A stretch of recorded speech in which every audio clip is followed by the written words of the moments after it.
মায়াতরু অশোক বিজয় রাহা। এক যে ছিল গাছ, সন্ধে হলেই দুহাত তুলে চূড়ত ভূতের নাচ। আবার হঠাৎ কখন বনের মাথায় ঝিলিক মেরে চাঁদ উঠত যখন, ভালুক হয়ে ঘাড় ফুলিয়ে করতো সে গড়গড়। বৃষ্টি হলেই আসতো আবার কম্প দিয়ে ঝড় এক পশলার শেষে।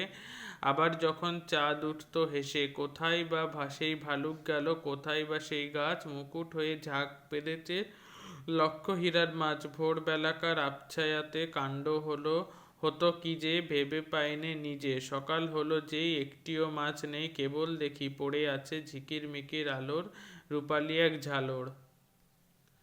অশোক বিজয় রাহা 1910 সালে জন্মগ্রহণ করেছেন। 1990 সালে প্রয়াত হয়েছেন। জন্ম বাংলাদেশের শ্রীহট্টে। কবি এবং প্রাবন্ধিক।